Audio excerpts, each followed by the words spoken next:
আচ্ছা, কখনো কি এমন হয়েছে যে চারদিক থেকে দেয়ালগুলো চেপে আসছে, মনে হচ্ছে কোনো পথ খোলা নেই, আর আর হতাশা মনটাকে পুরোপুরি গ্রাস করে ফেলছে? হুম। যখন নিজের শক্তি, নিজের বুদ্ধি সবকিছু একেবারে ব্যর্থ মনে হয়, তখন মানুষ কার দিকে হাত বাড়ায়? এটা একটা চিরন্তন প্রশ্ন মানুষের জীবনের সবচেয়ে কঠিন মুহূর্তগুলোতে, মানে ওই চরম সংকটের সময়টাতে বিশ্বাসের ভূমিকা ঠিক কি? ঠিক এই জায়গাটাই আজকের আলোচনাটা জরুরি।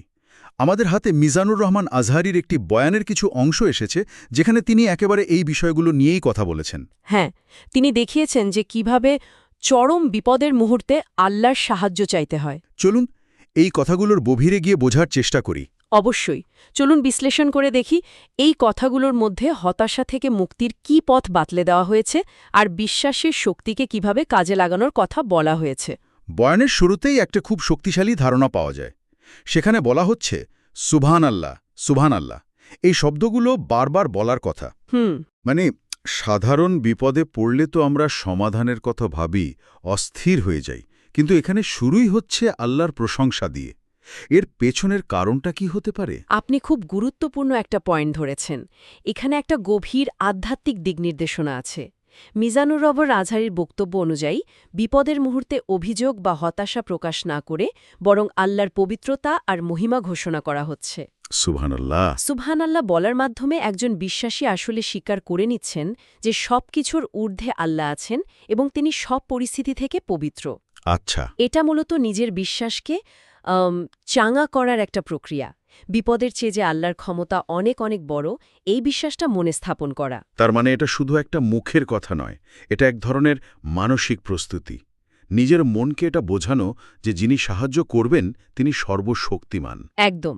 এটি নিজের সীমাবদ্ধতাকে স্বীকার করে পরম শক্তির প্রতি আত্মসমর্পণের প্রথম ধাপ।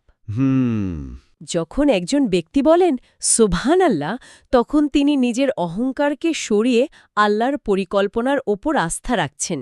এটা সাহায্য চাওয়ার একটা, বলতে পারেন, পূর্বশর্ত। কিন্তু এটা কি একটু কঠিন নয়? মানে যখন কেউ খুব বিপদে থাকে, তখন তো তার মাথা ঠিকমতো কাজ করে না। সেই মুহূর্তে প্রশংসা করা কঠিন তো বটেই, কিন্তু এখানেই তো দৃষ্টিভঙ্গির পরিবর্তনটা কাজ করে। এটাকে আধুনিক মনোবিজ্ঞানে কগনিটিভ রিফ্রেমিং বলা হয়। মানে আপনি আপনার সমস্যাটাকে দেখার অ্যাঙ্গেলটাই বদলে ফেলছেন। রিফ্রেমিং। হ্যাঁ, আপনি বলছেন আমার এই কষ্টটা সত্যি, কিন্তু এটাও সত্যি যে আল্লাহ এর ঊর্ধ্বে।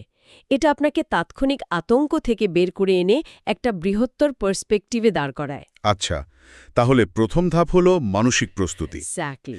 এরপর বয়ানের মধ্যে একটা খুবই মর্মস্পর্শী কথা শোনা যায়, হ্যাঁ, যেখানে বলা হচ্ছে আপনাকা কবুল করো বেটা, অর্থাৎ আমারটা কবুল করো।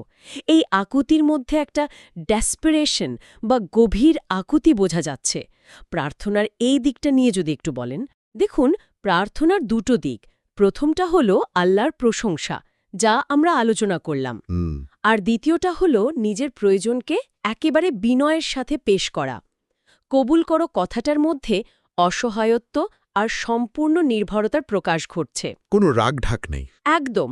এখানে বক্তা বোঝাতে চাইছেন যে নিজের সমস্ত চেষ্টা যখন ব্যর্থ, তখন একজন বিশ্বাসীর শেষ আশ্রয়স্থল হলেন আল্লাহ। এই যে আন্তরিক আকুতি, এই যে দোয়া, এটাই হলো বান্দা আর আল্লাহর মধ্যে যোগাযোগের সেতু। তার মানে সাহায্য চাইতে হলে একদিকে যেমন তার প্রশংসা করতে হবে, তেমনি অন্যদিকে নিজের অসহায়ত্বকেও পুরোপুরি স্বীকার করে নিতে হবে। ঠিক তাই। ইসলামে দোয়ার মূল ভিত্তিই তো হল বিনয় এবং আন্তরিকতা। নিজের শক্তি বা বুদ্ধির ওপর গর্ব না করে সম্পূর্ণভাবে আল্লাহর ইচ্ছার উপর নিজেকে ছেড়ে দেওয়াই হল দোয়া কবুল হওয়ার অন্যতম শর্ত। ওই মুহূর্তে আপনার আর কিছু নেই, আপনি পুরোপুরি শূন্য। এই শূন্য হয়ে যাওয়াটাই কি মূল বিষয়? আমার তো তাই মনে হয়, কারণ যখন আপনি শূন্য, তখনই তো আপনি পূর্ণ হওয়ার জন্য আকুল হবেন, আর সেই আকুতিটাই সবচেয়ে খাঁটি। আচ্ছা, এরপর আলোচনার একটা পর্যায়ে জাহান্নাম আর জান্নাতের একটা তুলনামূলক চিত্র উঠে এসেছে। হ্যাঁ, এটাও খুব ইন্টারেস্টিং একটা কৌশল। বলা হচ্ছে জাহান্নাম যেন দেখতে না হয় আমার জান্নাত তো খোদার সামনেই। বিপদের আলোচনার মধ্যে পরকালের এই ধারণা নিয়ে আসার তাৎপর্য কি? এটা কি প্রসঙ্গ থেকে সরে যাওয়া নয়? আপাত দৃষ্টিতে মনে হতে পারে, কিন্তু এটা একটা অত্যন্ত কার্যকর মনস্তাত্ত্বিক কৌশল। কিরকম? মিজানুর রহমান আজহারি এখানে যা তুলে ধরেছেন তা হল পার্সপেক্টিভ বা দৃষ্টিভঙ্গির পরিবর্তন। দেখুন, যখন একজন মানুষ দুনিয়ার কোনো বড় বিপদে পড়ে, তখন সেই বিপদটাকেই তার কাছে সবচেয়ে বড় বাস্তবতা বলে মনে হয়। ঠিক। কিন্তু যখন সে পরকালের পুরস্কার মানে জান্নাত আর শাস্তি মানে জাহান্নামের কথা চিন্তা করে, তখন দুনিয়ার এই বিপদগুলো তুলনামূলকভাবে অনেক ছোট আর অস্থায়ী মনে হতে শুরু করে। বাহ, এটা তো দারুণ একটি বিষয়। তার মানে বড় একটা ছবির সাথে তুলনা করে নিজের বর্তমানের সমস্যাকে ছোট করে দেখা। হ্যাঁ, অনেকটা ক্যামেরার লেন্স জুম আউট করার মতো। আপনি ক্লোজ আপ শট থেকে বেরিয়ে একটা ওয়াইড অ্যাঙ্গেল শটে পুরো দৃশ্যটা দেখছেন। এটা অনেকটা মহাকাশ থেকে পৃথিবীকে দেখার মতো, তাই না? একদম সঠিক তুলনা।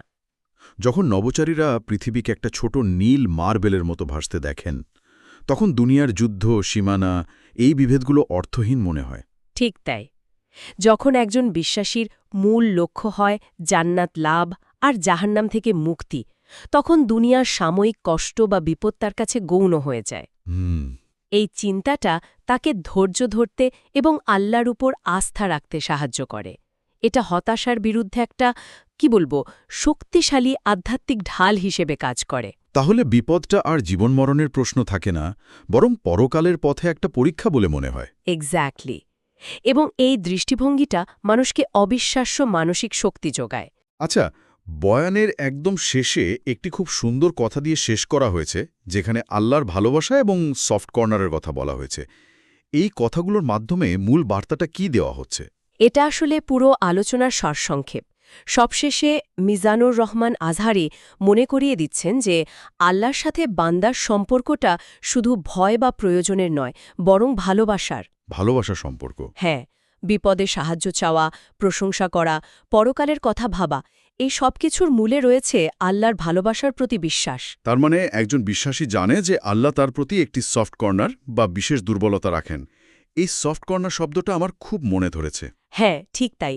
এই বিশ্বাসটাই তাকে সবচেয়ে কঠিন সময়েও আশা যোগায়। কিন্তু ঈশ্বরের মতো এক পরম সত্তার ক্ষেত্রে এই দুর্বলতা বা সফট কর্নার ধারণাটা কিভাবে কাজ করে? এটা কি ঈশ্বরকে কিছুটা মানবিক করে দেখা নয়? অসাধারণ প্রশ্ন। অবশ্যই আল্লাহ মানবিক নন, তিনি সবকিছুর ঊর্ধ্বে। সফট কর্নার শব্দটি এখানে একটা রূপক হিসেবে ব্যবহার করা হয়েছে। আচ্ছা। এটা আসলে আল্লাহর অসীম দয়া, করুণা আর ক্ষমার বৈশিষ্ট্যকে বোঝায়। কোরআনে আল্লাহ নিজেকে আর রহমান আর রাহিম অর্থাৎ পরম করুণাময়, অসীম দয়ালু হিসেবে পরিচয় দিয়েছেন। এই সফট কর্নার হল সেই দয়ারই একটা সহজবোধ্য প্রকাশ। তার মানে সম্পর্কটা শুধু বিচারক আর আসামির মতো নয়। একদমই না। এখানে স্নেহ আছে, মায়া আছে। এই বিশ্বাসটা যখন থাকে যে যিনি পরীক্ষা নিচ্ছেন তিনি আমাকে সবচেয়ে বেশি ভালোবাসেনও, তখন কোনো বিপদী মানুষকে স্থায়ীভাবে হতাশ করতে পারে না। এই ভালোবাসার অনুভূতিটাই হল চূড়ান্ত আশ্রয় আর মানসিক প্রশান্তির উৎস। সব নিয়মকানুন, সব আনুষ্ঠানিকতার ঊর্ধ্বে এই ভালোবাসার সম্পর্কটাই বিশ্বাসীকে শক্তি দেয়। তাহলে মিজানুর রহমান আজহারির এই সংক্ষিপ্ত কিন্তু গভীর কথাগুলো থেকে আমরা যা বুঝতে পারলাম তা হল, কঠিন বিপদে হতাশ না হয়ে প্রথমে আল্লাহর প্রশংসা ও শ্রেষ্ঠত্বকে স্মরণ করতে হবে। হ্যাঁ, মানে সুবহানাল্লাহ বলে নিজের দৃষ্টিভঙ্গিটাকে ঠিক করতে হবে। এরপর পুরি তারহাসে বিনয়ের সাথে নিজের অসহায়ত্বকে স্বীকার করে তার কাছে সাহায্য চাইতে হবে। এবং একই সাথে পরকালের বিশালতার কথা চিন্তা করে দুনিয়ার বিপদকে তুচ্ছ জ্ঞান করতে হবে, যা ধৈর্য ধরতে সাহায্য করবে। আর এই সব কিছুর পেছনে চালিকা শক্তি হিসেবে কাজ করবে আল্লাহর ভালোবাসার প্রতি গভীর বিশ্বাস। অসাধারণ একটি বিশ্লেষণ। পুরো বিষয়টি কয়েকটি শক্তিশালী ধারণার ওপর দাঁড়িয়ে আছে: প্রশংসা, বিনয়, দৃষ্টিভঙ্গি আর ভালোবাসা। সবশেষে একটি প্রশ্ন রেখে যেতে চাই। অবশ্যই। আমরা শিখলাম যে বিপদে পড়লে কিভাবে আল্লাহর কাছে সাহায্য চাইতে হয়, কিন্তু ভেবে দেখার বিষয় হল আমাদের জীবনের স্বস্তির মুহূর্তগুলোতে আমরা সেই পরম সত্তাকে ঠিক কতটা স্মরণ করি। বাহ! কঠিন সময়ের বিশ্বাস আর সুখের সময়ের কৃতজ্ঞতার মধ্যে ভারসাম্য আনা কি আরও বড় পরীক্ষা নয়?